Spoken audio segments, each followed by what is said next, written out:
Olá pessoal, aqui Miquel Souza do canal Jogos no Tabuleiro para vos falar hoje de Between Two Cities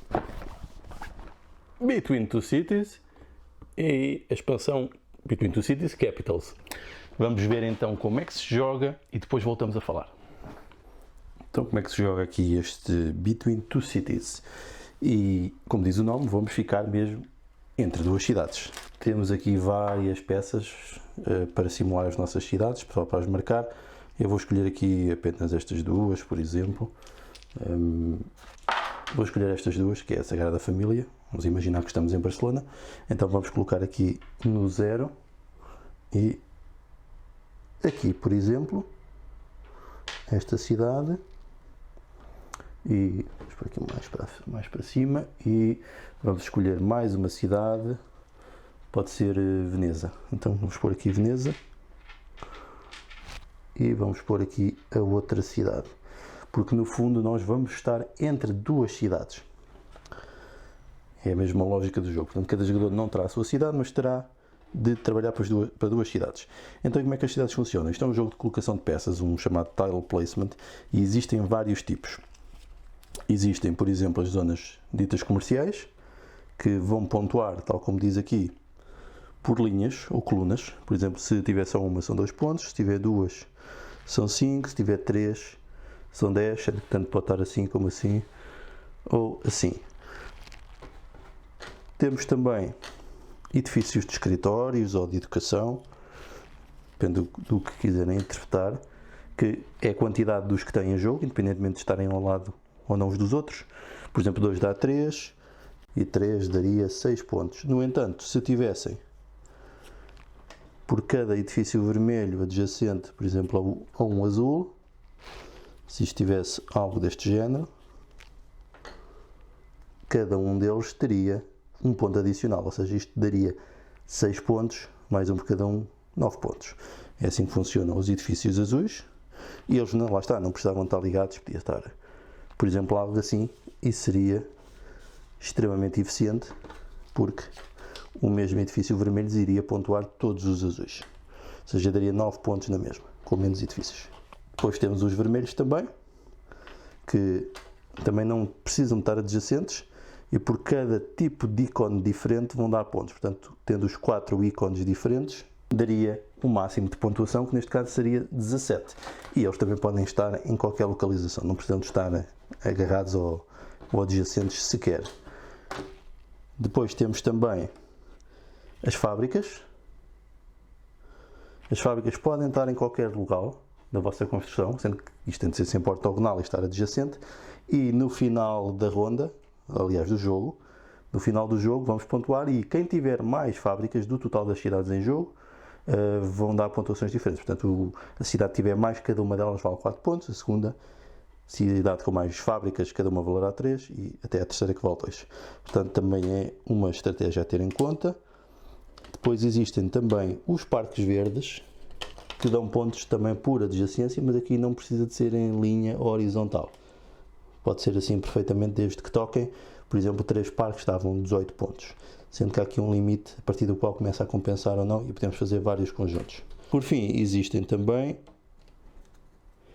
as casas, que podem estar também em qualquer localização, e por cada tipo de edifícios que existirem na cidade, dos 5 tipos, se existirem estes 5 na nossa cidade, cada uma vai valer 5 pontos, porque é um por cada um. No entanto, se ficar ao lado de uma fábrica, o edifício de habitação vai valer apenas 1 ponto, como está ali. Portanto, vamos ter que escolher o sítio onde colocamos. Portanto, estes são os edifícios de base e o modo como vamos pontuar. Então, como é que o jogo se processa?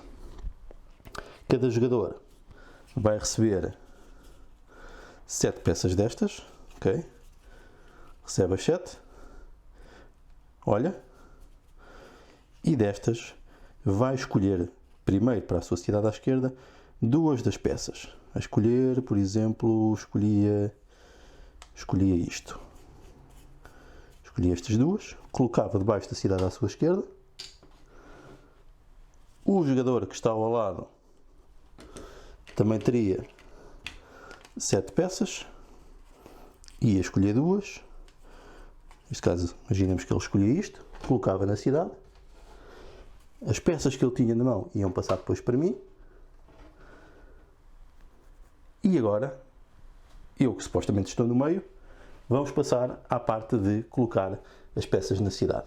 Então, eu teria de negociar e combinar com o jogador que está à minha esquerda, esta cidade, como é que iríamos colocar estas peças. Portanto, não havia aqui grande dúvida, seria assim, não é? Não há mais. E com o jogador à minha direita, combinar como é que iria colocar estas aqui na cidade. Também não haveria grandes dúvidas. Mas à medida que as rondas vão avançando, vão começando a haver muito mais decisões para tomar. Portanto, então todos fazíamos isto. Eu recebia então 5 peças do jogador à minha direita. Ia escolher mais 2 para colocar na minha cidade. Escolhi, por exemplo, estas 2. Passava, punha aqui por baixo. Passava estas ao outro jogador. O outro jogador havia de fazer também a sua escolha. Depois íamos decidir, por exemplo, como é que íamos colocar isto. Aqui já havia algumas decisões a colocar. Por exemplo, eu ia pôr a fábrica aqui ao lado, afastá-la da habitação e colocar a habitação, por exemplo, aqui, que não está adjacente, porque as adjacências são só na ortogonal.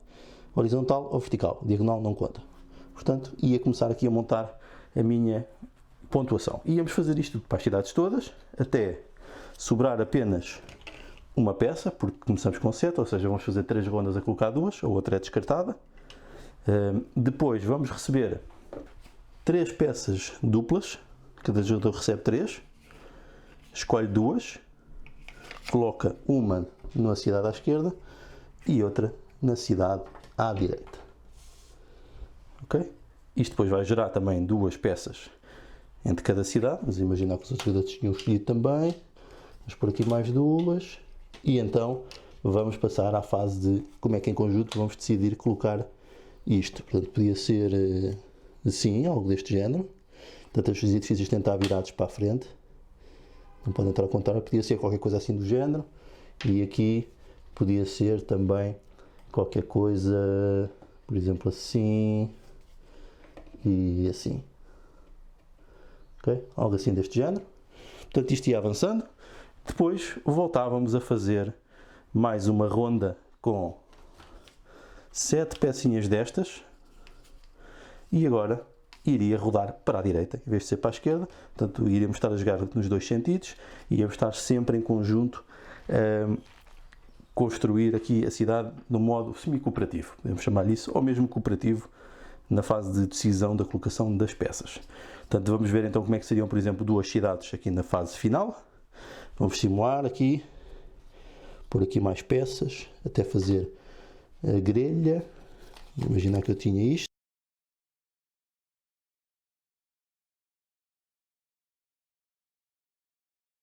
Vamos imaginar que o jogo tinha acabado, tínhamos colocado a grelha 4x4, e então vamos passar à multiplicação final das cidades. Vamos ver então quanto é que tem cada uma.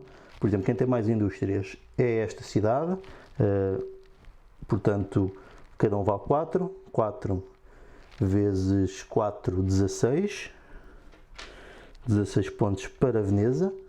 Aqui cada um vale 3. 3 vezes 2, 6 para Barcelona. Depois vamos ver os edifícios azuis. Tem apenas um ponto, mas está ao lado de um vermelho. São 2 pontos para Veneza. 1, 2.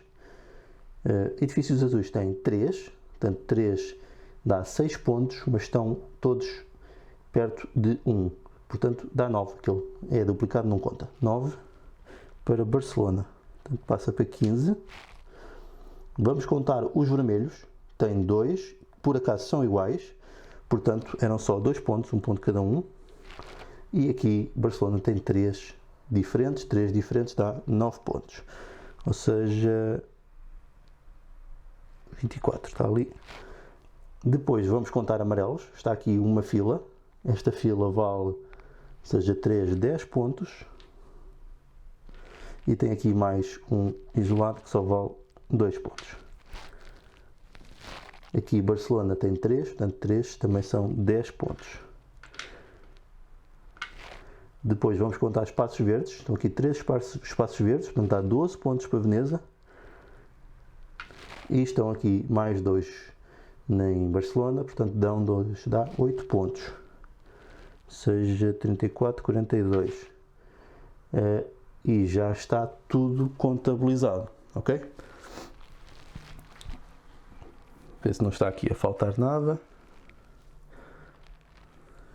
E, tendo os pontos todos, cada jogador vai ter a sua pontuação individual como a pontuação mais baixa entre as duas cidades em que está no meio.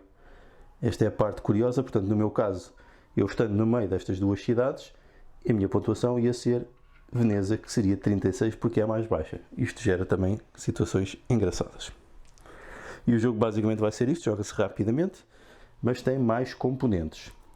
O jogo, como quase todos os jogos da Stone Myers, traz aqui um modo autónoma, para quem quiser jogar sozinho, e traz aqui uma coisa que é muito engraçada também, que são as cartas, que nós podemos usá-las para distribuir as pessoas nas mesas. Por exemplo, a ordem alfabética da cidade de nascimento, a ordem alfabética da última... da letra do último nome, o tamanho do sapato, o comprimento do cabelo, por aí fora. Tem muitas coisas, mas também podemos usar apenas os números. Uma parte engraçada aqui do jogo. Vamos falar então também da expansão, do Capitals, e com o Capitals trazem aqui mais umas coisas que tornam o jogo ainda um bocadinho mais complexo. Portanto, temos aqui o exemplo dos edifícios públicos que vamos adicionar. Adicionamos estes edifícios e em vez de tirarmos apenas 7 cartas, tiramos 9 na primeira ronda e na terceira ronda. E elas têm todas a mesma lógica. Tem aqui em cima representando o tipo de edifícios que dá benefícios de estar ao lado e o que dá negativos. Ou seja, se tivermos, neste caso, por exemplo, seria os edifícios vermelhos e os edifícios industriais à volta. Se tivéssemos os dois, um de cada, não interessa termos mais do que um de cada, porque conta sempre o mesmo, daria 3 pontos para cada um, ou seja, isto pode valer no máximo 6 se tiver cada um deles envolvente. No entanto, se tiver o amarelo à volta, dá apenas 1 ponto, ou seja, é a mesma lógica das habitações, mas vem dar aqui mais um pouco de tema ao jogo, de narrativa, e um bocado mais de lógica para a cidade, criando também situações novas. Portanto, vamos ter muitas coisas destas para escolher também para colocar. Outra coisa que traz também são estas bases. Ou seja, as nossas cidades podem ter bases agora para colocar as peças, aqui com ligações e com alguns obstáculos. Isto são coisas também para dar um contexto diferente, que depois permite fazer grelhas 5x5, em vez de ser 5x4. Ou seja, temos que cumprir isto, são os obstáculos que temos no meio, e depois faz uma grelha 5x5. Vamos aqui demonstrar só como é que ficaria, sem atender às pontuações. Ok, estão a ver, ficaria algo assim deste género. As cidades com a expansão ficam maiores e aqui com mais alguns obstáculos e até com um aspecto também mais interessante. Outra adição são os distritos, que nós podemos, vamos remover este aqui, nós podemos adicionar ao jogo, e temos aqui as cartas, que são de modo aleatório, colocamos aqui, assim por exemplo, sendo que isto nunca deve acontecer, ok, e sai assim. O que é que isto vai fazer? No final, cada cidade vai pontuar, ou seja, 9 pontos se for a que tiver mais e 3 por cada 3 no total se for a que tiver em segundo lugar, por cada conjunto destes edifícios na sua cidade, sendo que não tem que ter um número igual de todos. Por exemplo, imaginemos que estava aqui, esta aqui está assim meio destruída, mas ainda vai dar para pontuarmos. Que isto estava, por exemplo, assim. Vamos ver, por exemplo, um conjunto destes seria, o maior seria apenas estes dois aqui, ou estes 4 aqui. Pronto, aqui estava o maior conjunto. Portanto, contava aqui 4, se houvesse algum com 4, se fosse a única com mais de 4, portanto contava 9 pontos. E para os outros distritos aqui, por exemplo, seriam estes, aqui já está interrompido, mas este tem aqui pelo menos 3, sendo que neste caso a ponte conta com uma adjacência, mas não beneficiava aqui nada. E pronto, é isto que vamos ver, é mais um pontuador final, mais um objetivo para pontuarmos, que é sempre diferente. Ver aqui também os conjuntos de edifícios para dar pontuações diferenciadas às várias cidades. E no fundo é isto que a expansão traz, são estes módulos da base, das pontuações para os distritos e os edifícios ditos públicos, que trazem também mais variabilidade. Então é mais ou menos assim que se joga o Between Two Cities. Talvez não tenha dito que, por exemplo, a grelha nunca pode passar das 16 unidades, 4x4 ou 5x5 na expansão, é o nosso limite. Então vamos tentar analisar mais ou menos o jogo. Do ponto de vista dos componentes, eles estão ok, penso que estão bem. As miniaturazinhas das cidades estão fantásticas, que são monumentos sempre das cidades, e há mesmo muitas, e com a expansão ainda vêm mais umas quantas, portanto vale a pena, é mesmo, está bonito. Eu gosto especialmente até porque tenho um fascínio por cidades e monumentos, e a mim agrada muito isto. A nível dos componentes, parece que está tudo ok, funciona tudo bem. Do ponto de vista da arte gráfica, os edifícios não são fascinantes, acho que não são propriamente muito bonitos ou muito cativantes, no entanto são edifícios do século XIX, supostamente. Mas penso que é um bocado estranho, tratando-se de um jogo da Stone Meyer, estávamos à espera de, se calhar, de uma arte mais vibrante, mais cativante, mas cumpre o seu objetivo. Do ponto de vista da jogabilidade, o jogo é relativamente simples, consiste mais ou menos num draft básico e depois tendo aquela dinâmica especial de estarmos a construir de modo semi-cooperativo ou cooperativo mesmo as cidades entre as quais estamos, porque estamos entre duas cidades e não temos nenhuma cidade nossa.